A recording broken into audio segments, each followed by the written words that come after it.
আলিম সমাজকে দুই ভাগে ভাগ করেছি। একটা নাম হচ্ছে ওলেমাই ক্রাইম, বুঝতে পেরে গেছে যুবকরা? ওলেমাই কি ক্রাইম, আর একটা হচ্ছে ওলেমাই কিরাম, সম্মানিত আলেম ওলেমা। মুসলমান আলেমকে চিনতে হবে, তুমি ওলেমাই ক্রাইমের পেছনে যাচ্ছ না ওলেমাই কেরামের পেছনে যাচ্ছ। এই কেরাম যেন ক্রাইম না হয়ে যায়। আর এই নামটা যে আমার দেওয়া তা নয়, কোরআন মাজিদেও আছে। সূরা আরাফ সূরা 7 আয়াত নম্বর 170 থেকে 190 মধ্যে পড়বেন। ইহুদি আলেম ওলেমাকে আল্লাহ সুবহানাহু ওয়া তাআলা দুই ভাগে ভাগ করেছেন। তার মধ্যে একটা আছে ওলেমায়ে সু, আছে না নাই? ওলেমায়ে সু এটা ইংলিশ ভার্সন, ওলেমায়ে ক্রাইম যারা জনসেনার টাকাকে আত্মসাৎ করে পীরের নামে মাজারের নামে টাকা আত্মসাৎ করে নিচ্ছে, এরাই হচ্ছে ওলেমায়ে ক্রাইম। এরাই বড় বড় চ্যালেঞ্জ দিচ্ছে বাংলার জমিনে যে আমাদের সামনে চলে আসো, বাহাস করো, মুনাজারা করো। যখন দেখছে না আহলে হাদিসের কোনো আলেম ওলেমা আজ পর্যন্ত গরম কোনো বক্তৃতা দেয় না, বাহাসের চ্যালেঞ্জ দেয় না, মুনাজারার চ্যালেঞ্জ দেয় না, জাস্ট কোরআন হাদিস মানুষের সামনে প্রচার করছে। আর মানুষ এমন ভাবে 2.5 কোটি থেকে 10 বছরে 4.5 কোটি মুসলমান বাংলার সবাই এই আহলে হাদিস মানহাজকে গ্রহণ করছে। তাদের ঘর থেকে যখন সন্তান বেরিয়ে যাচ্ছে, একটাই অস্ত্র বারবার বলছে আহলে হাদিসের জন্য চ্যালেঞ্জ, আছে না নাই? এই যে কয়েকদিন আগে দেখলাম আপনাদের বাংলাদেশের একটা নাইট বয়, কে বলেন তো? না, ও অনেক পেছনে, 2020, ওটা 2020-তে চলে গেছে। না, নাইট বয় বুঝেন না, যে রাত্রিবেলা তো কালো চশমা পরে। কে খুঁজেন তো ভাই, কে পরে রাত্রিবেলা কালো চশমা? আরে ভাই, দিনের বেলায় কালো চশমা পড়তে হয় সূর্যের রোদ থেকে বাঁচার জন্য। কিছু কিছু ব্যক্তি আছে রাত্রিবেলা কালো চশমা পড়ছে, একদম গরম গরম বক্তৃতা দিচ্ছে, আছে না নাই? ও বারবার চ্যালেঞ্জ করছে যে আমাদের সঙ্গে বসো, আমাদের সঙ্গে বসো। আরে ভাই, আমরা ওদের সঙ্গে বসতেও চাই না। তারা এমন ভাবে ফতোয়া দিয়ে বলছে যে আহলেসের মেয়ের সঙ্গে বিয়ে দেওয়া হারাম, সালাম দেওয়া হারাম, মুসাফা করা হারাম, এতে মসজিদ আস্থানাকে ভেঙে গুড়িয়ে দেওয়া হোক। ভাই, এই দাবি করছে কি করছে না? আসলে যারা ঐক্যের স্লোগান দিচ্ছে বাংলাদেশে, যারা বারবার বলছে আহলে হাদিস ঐক্যকে নষ্ট করছে, আমাদের একটাই দাবি, তারা বলছে যে আহলে হাদিস নাকি প্রথম বাংলার জমিনে ঐক্যকে নষ্ট করেছে। এই দাবি যে সম্পূর্ণ মিথ্যা, তার জ্বলন্ত প্রমাণ পৃথিবীতে যেই দিন থেকে আমাদের মাযহাবী ফিরকা তৈরি হয়েছে, সেই দিন থেকে তারা একজন আরেকজনের পেছনে নামাজ পড়া হারাম, তার মেয়ের সঙ্গে বিয়ে দেওয়া হারাম, এই ফতোয়া আছে না নাই? দেওবন্দীরা সেই সময় ফতোয়া দিয়েছে। হুজ্জাতুল বালেগা শেখ শাহুল্লাহ মুহাদ্দিস দেলবি রাহিমাহুল্লাহ লেখা একটা গ্রন্থ, 1170 হিজরিতে ওফাত। এই বইটার সারা ব্যাখ্যা লিখেছেন সঈদ আহমেদ পালানপুরি। বইয়ের নাম দিয়েছে রহমতুল্লাহি ওয়াসিয়া। দ্বিতীয় খণ্ডে 740 থেকে 745 পৃষ্ঠা পর্যন্ত লিখেছে।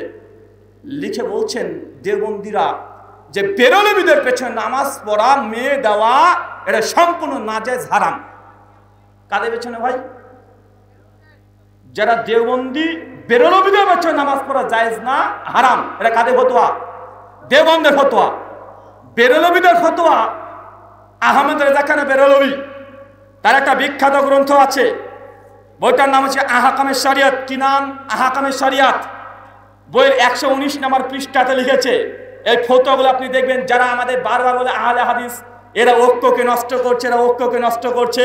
ঐক্য নষ্ট হয়েছে কত বছর আগে, তোমরা একবার দেখে নিতে হবে।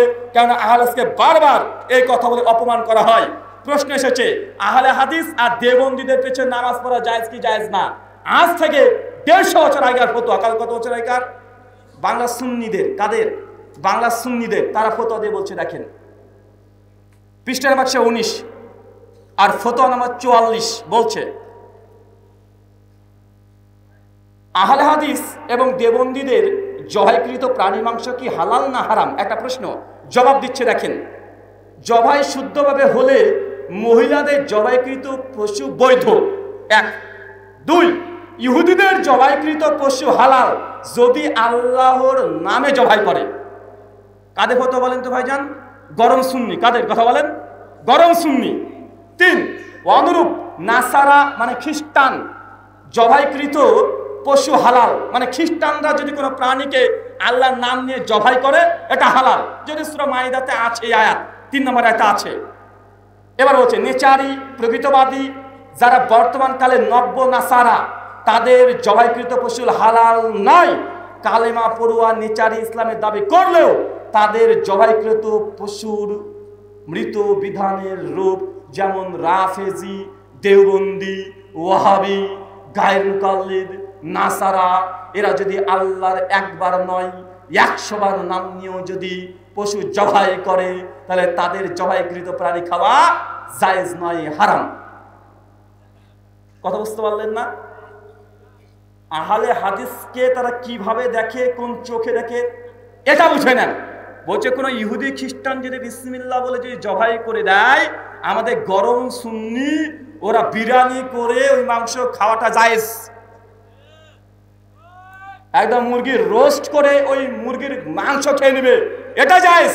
কিন্তু আহলে হাদিসরা যদি একবার নয় 1 লাখ বার যদি বিসমিল্লাহ বলে যদি জবাই করে প্রাণী, তারপরেও আহলে হাদিসদের এই জবাইকৃত প্রাণী মাংস খাওয়া এই গরম সুন্নিদের নিকটে জায়েজ না। কারণ আহলে হাদিসরা কাফের হয়ে গেছে, মুরতাদ হয়ে গেছে। তো ভাই বলেন তো, আমরা আহলে হাদিসরা কোনো সময় কোনো ব্যক্তির উপরে তাকফির করি? কথা বলেন, আমরা তাকফির করি? আরে আমাদেরকে তোমরা 150 বছর আগে কাফের বলে দিয়েছো, তাই আমরা যে ঐক্য নষ্ট করছি এমনটা নয়। এই জন্য আমি 1 বছর আগে বলে দিয়েছি, যারা ঐক্য করে চিল্লাচ্ছ, যারা বলছে আহলে হাদিসরা ঐক্য নষ্ট করে, তোমাদের কাছে 3টে ফতোয়া আমি তলব করেছি। শুধুমাত্র এনাতুল্লাহ আব্বাসী একে গিয়ে বলবেন যে দেওবন্দীদের পেছনে নামাজ জায়েজ না, জায়েজ না, এই ফতোয়া দেন, জায়েজ ফতোয়া দেন। আর দেওবন্দীদের মেয়ের সঙ্গে বিয়ে করা জায়েজ ফতোয়া দেন। আর দেওবন্দীদের মাদ্রাসায় ডোনেট করা, দান করা, এটা জায়েজ ফতোয়া দেন। তাহলে বোঝা যাবে ঐক্য কোথায় থাকে। ওরা বিষ পান করতে রাজি হয়ে যাবে, গলায় দড়ি দিয়ে ঝুলে যাবে, বিভিন্ন রকমের অ্যাসিড বাথরুমে পরিষ্কার করা সেট খেয়ে মরে যাবে, তাও ভালো। কিন্তু বেরলবি যারা আছে, যারা ঐক্য করে চিল্লাচ্ছে, তারা কখনো এই ফতোয়া দেবে না যে দেওবন্দীদের পেছনে নামাজ পড়া জায়েজ, জিন্দেগিতে দেবে না। কারণ বেরলবিদের আকীদা, সুন্নিদের আকীদা, মক্কার ইমামের পেছনে নামাজ জায়েজ নাই। গর্ব করে কয়েকদিন আগে এসে বললো যে আমি মক্কাতে হজ করতে গিয়েছি, কিন্তু ইমামের সঙ্গে নামাজ পড়ি নাই, আমি একা একা বাইতুল্লাহ নামাজ পড়েছি। এটা ঐক্য? কথা বলেন, এটা ঐক্য? আর আহলে হাদিসরা তো তাদের হচ্ছে নামাজ পড়ে, আহলে হাদিসরা তাকে কাফের মনে করে না। তারা পথভ্রষ্ট গোমরা এ কথা বিশ্বাস করে, কিন্তু তারা কাফের হয়ে গেছে এ কথা বিশ্বাস করে না। কিন্তু আহলে হাদিসকে তোমরা একদম জামাত থেকে খারিজ করে দিয়েছো। আর তোমার সঙ্গে আমরা কি আচরণ করতে পারি?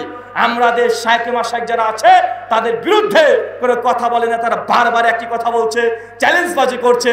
ইনশাআল্লাহ আমাদের শায়েখ মাশায়েখরা যদি চ্যালেঞ্জ নাও করে, হকের দাওয়াত দেবে আর হকের উপরে বই লিখে যাবে। বাংলা মানুষ পরিবর্তন হচ্ছে কি হচ্ছে না? শেখ মুজাফফর বিন মোহসেন হাফিজাহুল্লাহ জাল হাদিসের কবলে রাসূলুল্লাহ সালাত, এই বইটাকে নিয়ে বেদাতীরা এত প্রচার করেছে, যত প্রচার করে ততই প্রচার হয়ে যায়। লাখ লাখ কপি, শুধু বাংলা ভাষায় নয়। আমি কয়েক বছর আগে আমার ভারতের আসামে গেলাম, আলাদা রাজ্য প্রোগ্রাম করতে গিয়েছি। ওখানে গিয়ে হঠাৎ আমাকে একটা বই দিচ্ছে, আসামি ভাষায় লেখা। তো মোটামুটি আমি আসামি বুঝতেও পারি, পড়তেও পারি। পড়ে দেখছি লেখা জাল হাদিসের কবলে রাসূলুল্লাহ সালাত আসামিয়া ভাষায়। আমি অবাক, আচ্ছা এটা অনুবাদ কে করেছে? এই অনুবাদকের সঙ্গে কথা বলবো। তো অনুবাদক, তার সঙ্গে সাক্ষাৎ হলো। ওই যে ভাই আপনি এটা অনুবাদ করেছেন? জি হ্যাঁ। উনি বলছেন যে ভাই এই বইটা অনুবাদ করতে আমি 1 বছর সময় নিয়েছি, আর অনুবাদ করেছি মোবাইলে টাইপ করে, মোবাইলে গোটা বইটা অনুবাদ করে দিয়েছে আসামি ভাষায়। সাহেব জানেই না ওনার বই আসামি ভাষায় অনুবাদ হয়ে গেছে। জাল হাদিসের কবলে রাসূলুল্লাহ সালাত আসামিয়া ভাষায়। জি আলহামদুলিল্লাহ, আসামি ভাষায় অনুবাদ করে ছেড়ে দিয়েছে। গোটা আসাম একদম মাতিয়ে বেড়াচ্ছে। ছেলেরা আসামি ভাষায় হাজার হাজার কপি, আসামের গৌহাটি, আসামের এই যেসব রাজ্যগুলো আছে সব জায়গাতে ফিরে বিতরণ করে বেড়াচ্ছে। আমি অবাক। আচ্ছা শাইখের কাছে পারমিশন নিয়েছেন? বলছে পারমিশন নেওয়ার সুযোগ পাইনি ভাই, কিন্তু বইটা পড়ে এত মজা লেগেছে যে বেদাতিকে দিই, বেদাতি পড়লে হয় সে হেদায়েতি হয়ে যায়, নচেত বইটা নিয়ে এত অপপ্রচার করে মানুষ আরো বই চাইতে চলে আসে। আর আমিও বুঝতে পারি আসলে অপপ্রচার এটা একটা প্রচার। আর আমরা বাঙালি মুসলিম, যেটা আমাদেরকে নিষেধ করবে সেটা আমরা বেশি বেশি করে করব। কেন? ওই যে আমরা নবী আদম আলাইহিস সালামের সন্তান, যে আল্লাহ বললেন আদম যা গোটা জান্নাত তোমার, যা ইচ্ছা তাই করো, স্ত্রীতে ঘোরাঘুরি করো, গোটা জান্নাত তোমার, গাছের কাছে যাবা না। ঘটে গেছে, কি হয়েছে কথা বলেন? সব ভুলে গেছে, ওই গাছের কাছে বারবার যায়। আর স্ত্রী আছে, মেয়ে মানুষ, আদম চলেন না যাই, আল্লাহ নিষেধ করেছে যাওয়া যাবে না, না না চলেন, একদম চিরজীবী জান্নাতি হয়ে যাব। মানে মেয়ে মানুষ ও সবসময় বাঁকা, আছে না নাই? একবার যে পাল্লায় পড়েছে, ওর জামা প্যান্ট খুলে আন্ডার হাতে ধরে দিয়েছে। তাই 14ই ফেব্রুয়ারি আসছে, কোনো হবে এই ফিতনার পেছনে ছোট না, আন্ডারও থাকবে না, একদম উলঙ্গ করে তোমাকে তাড়িয়ে নিয়ে বেড়াবে। তাই 14ই ফেব্রুয়ারিকে আহলে হাদিস না কোনো মুসলমানের বাচ্চা এটাকে উদযাপন করতে পারে না। আপনাকে যে কথা বলছিলাম, ওলেমায়ে ক্রাইম, আপনারা কি লক্ষ্য করতে পারছেন? আচ্ছা, ওলেমায়ে ক্রাইমের কয়টা সিফাত দেখাই আপনাকে, দেখবেন। আমাদের প্রত্যেকটা অভিযোগ হচ্ছে আমরা আহলে হাদিস নাকি কালেমা মানি না, আছে না নাই? মাঝে মধ্যে প্রশ্ন করে, বক্তা ভিডিও তৈরি করছে যে আহলে হাদিসরা বলেছে লা ইলাহা ইল্লাল্লাহ মুহাম্মাদুর রাসূলুল্লাহ বলা যাবে না। ভাই প্রচার করছে কি করছে না? চলেন ওলেমায়ে ক্রাইমদের কালেমা একটু পড়ে আসি। এই বইটার নাম হচ্ছে আনিসুর আর ওয়াহ। বইটা হচ্ছে চিস্তিয়া তরিকার। কোন তরিকার? চিস্তিয়া। লিখেছে কে? খাজা গরিবে নওয়াজ শেখ মঈনুদ্দিন হাসান চিস্তি রহিমাহুল্লাহ। যদিও ওনার নামে ভেজাল লেখা হয়েছে, আমাদের বিশ্বাস খাজা মঈনুদ্দিন চিস্তি হাফেজাহুল্লাহ রহিমাহুল্লাহ তিনি কথা বলতে পারেন না, কিন্তু তার নামে ওলেমায়ে ক্রাইমরা কি ছাপিয়েছে দেখেন। এই বইটার মধ্যে 146 নম্বর পৃষ্ঠা আসবেন। কত নম্বর পৃষ্ঠা? 146, 146। চলেন আমরা তাদের একটু কালেমা দেখে আসি, তারা কি কালেমে পড়ছে। খাজা মঈনুদ্দিন চিস্তি রহিমাহুল্লাহ একদিন বসে আছেন, আর একটা স্কুল পড়ুয়া ছাত্র আসছে মুরিদ হতে। কি হতে? মুরিদ। এটাকে আপনি আপনার ভাষায় আমার ভাষায় বলেন বলদ হতে। কি হতে? বলদ হতে আসছে। কার কাছে? পীরের কাছে। এবার শুরু হচ্ছে, খেল রাখেন কি বলছে দেখেন। একজন আল্লাহের পথের শিক্ষার্থী পবিত্র খেদমতে হাজির হয়ে বায়াত হওয়ার জন্য আরজ করলেন। তিনি ইরশাদ করলেন, বসো। সে বসে পড়ল। মানে এই বলদ এখন বলদ না, ভালো যে শিক্ষার্থী, শিক্ষিত ব্যক্তি এসেছে পীরের কাছে মুরিদ হতে। পীরকে সে বলছে যে আমাকে বায়াত করে নেন। উনি যে ঠিক আছে তুমি বসে পড়ো। এবার দেখেন বলছে, সে বসে পড়লো। দ্বিতীয়বার আবেদন করলো যে আমি বাসনা নিয়ে এসেছি, হযরতের আলিঙ্গনে আবদ্ধ হব। মানে এই বলদ বলছে যে আমার খুব ইচ্ছা পীর সাহেব, আপনার কাছে বায়াত করবো, একটু আলিঙ্গন করবো, কুলাকুলি করবো, চুমাচামা করবো, পা ধরে চুষে দেবো, খুব আমার ইচ্ছা, অনেক দিন কার এগুলো আমার খুব ইচ্ছা, তাই আমি এসেছি। এরপর দেখেন তিনি তখন অত্যন্ত খুশি ছিলেন। পীর সাহেবও খুশি, এরকমই তো বলদ দরকার, এই বলদই তো চলবে। পীরও খুশি। তিনি বললেন, যদি তুমি আমার নির্দেশ পালন করো তাহলে তোমাকে মুরিদ করতে কোনো আপত্তি নাই। পীরও বলছে তোমাকে কিছু আদেশ করবো, এই আদেশ যদি পালন করো অবশ্যই তোমাকে আমি বলদ করে নেব। এরপর দেখেন সে আরজ করলো, নির্দেশ পালনে বান্দা প্রস্তুত আছে। হ্যাঁ হুজুর, শুধু আদেশ করেন, সব করে ফেলবো। এরপর বলছেন, আদেশটা শুনে নেন। উনি বলছেন, হযরত ইউসুফ চিশতি রাহিমাহুল্লাহ ইরশাদ করলেন, তুমি কালেমা কিভাবে পাঠ করো? নিশ্চয় লা ইলাহা ইল্লাল্লাহ মুহাম্মাদুর রাসূলুল্লাহ এই কালেমায় পাঠ করো। এখন পীর সাহেব বলছে, তুমি কালেমা কোনটা পড়ো? আচ্ছা, লা ইলাহা ইল্লাল্লাহ মুহাম্মাদুর রাসূলুল্লাহ। মুরিদ তখন বলছে, জি আমি এই কালেমাই পড়ি। পীর সাহেব যখন বলছে, এখন থেকে তুমি এই কালেমা পড়া বন্ধ করে দাও, এই কালেমা আর পাঠ করো না, এখন থেকে তুমি কালেমা পড়বে লা ইলাহা ইল্লাল্লাহ চিশতি রাসূলুল্লাহ। এটা হচ্ছে ওলেমায়ে ক্রাইমদের কালেমা। কাদের কথা বলেন? কাদের? যারা আমাদেরকে চিল্লে চিল্লে গলা ফাটিয়ে বলে যে আহলে হাদিস, আহলে হাদিস এরা নাকি নবীর কালেমা মানে না। বেটা আমাদের শেখরা সেই সময়তে বলেছিল কালেমার পাশাপাশি লেখা যাবে না, এটা শেখ সালেহ আল উসাইমিনের ফতোয়া, এক জায়গাতে লেখা যায় না। এটা বিন বাজ রাহিমাহুল্লাহ তিনিও বলে গেছেন, এটা শুধু আহলে হাদিসদের ফতোয়া নয়। আর তোমরা যে আল্লাহর নবীর জায়গাতে পীরের নাম দিয়ে কালেমা পড়ছো, তোমরা মুসলমান না কাফের হয়ে গেছো, আগে ফতোয়া নিয়ে এসো। কাদিয়ানীদেরকে কাফের কেন বলা হয়? কারণ তারা আল্লাহর নবীকে নবী স্বীকার করার পরেও, নবীকে নবী স্বীকার করার পরেও তারা গোলাম মির্জা আহমেদের নামে কালেমা পড়ে, এই জন্য তারা কাফের। তো কাদিয়ানীর সঙ্গে তোমাদের কি পার্থক্য? ওরা গোলাম মির্জা আহমেদের নামে কালেমা পড়ে, আর তোমরা পীরের নামে কালেমা পড়ছো, পার্থক্য কোথায়? আসলে আমি ভাবলাম যে এই সবগুলো লিখতে পারে কিভাবে, এই বইপত্রে নবীর নামে কালেমা বাদ দিয়ে অন্য নামে কালেমা লিখে কিভাবে? পরে গভীর দুশ্চিন্তায় পড়ে গেলাম। পরবর্তী সময়তে এই রহস্য উদ্ঘাটন করতে পেরেছি। রহস্যটা বলে আলোচনা শেষ করব। রহস্য কি জানেন? আমি ভাবতাম মনে এই বেটারা লুকিয়ে লুকিয়ে গাঁজা টাজা খায়, একদম বিদেশি মনে হয়, মদ মনে চালিয়ে দেয় বিসমিল্লাহ বলে, নচেত এইসব লিখে কিভাবে? পরবর্তী সময়তে লিখতে লিখে সত্যি দেখছি যেই মনের চিন্তা ওই জিনিসই ঘটে গেছে। এই বইটার নাম হচ্ছে ফতোয়ায়ে রাশেদিয়া। কি নাম? ফতোয়ায়ে রাশেদিয়া, দারুল উলুম দেওবন্দের শিক্ষা। ফতোয়ায়ে রাশেদিয়া, রশিদ আহমেদ গাঙ্গুহি রাহিমাহুল্লাহ দারুল উলুম দেওবন্দকে যারা প্রতিষ্ঠা করেছে তাদের মধ্যে একজন। এই বইটার 127 নম্বর ফতোয়া। কত নম্বর? 127 নম্বর পৃষ্ঠাতে একজন প্রশ্ন করছে যে মসজিদে বিড়ি সিগারেট খাওয়া জায়েজ? চিন্তা করেছেন? মসজিদে বাইরে না, কিন্তু মানে বাইরে তো চলেই, মানে কোনো খোর আছে ও মসজিদেও খেতে চায়। ওই যে মসজিদে কি বিড়ি সিগারেট খাওয়া বৈধ আছে? উত্তর দিচ্ছেন হুক্কা, বিড়ি, সিগারেট তথা ধূমপান করা স্বাভাবিক অবস্থায় মাকরু, পরিত্যাজ্য। তবে কোনো ব্যক্তি যদি এগুলোতে এই পরিমাণ অভ্যস্ত হয়ে যায়, এগুলো ছাড়া আর থাকতে পারে না। বলছে এগুলো স্বাভাবিকভাবে খাওয়াটা উচিত নয়, কিন্তু কোনো মাতাল যদি এত পরিমাণে মাতাল হয়ে যায় যে বিড়ি ছাড়া চলেই না, জর্দা ছাড়া চলেই না, তাদের জন্য কি ফতোয়া দেখেন?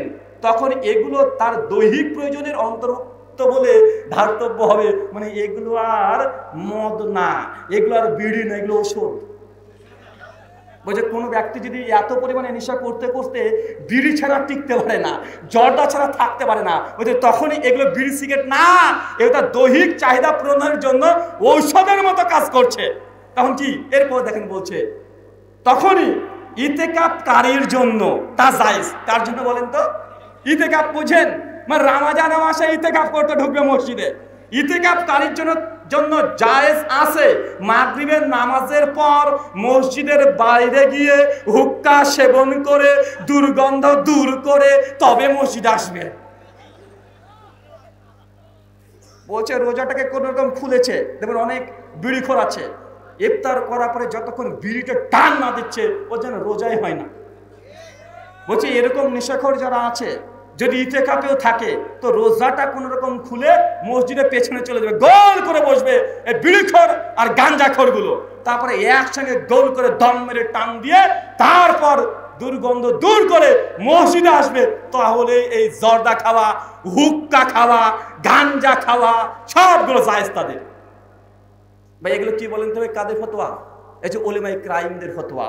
আল্লাহ সুবহানাহু ওয়া তাআলা আমাদেরকে তুমি এই উলেমায়ে কেরাম থেকে হেফাজত করো, সকলে পড়ি আমিন। আল্লাহ আমাদেরকে তুমি উলেমায়ে কেরাম যারা আছে তাদের অনুসরণ, তাদের কথার দলিল যদি থাকে অনুসরণ করে চলা তৌফিক দান করো, সকলে পড়ি আমিন। ওয়ামা আলাইনা ইল্লাল বালাগ। আসসালামু আলাইকুম ওয়া রাহমাতুল্লাহি ওয়া বারাকাতুহু।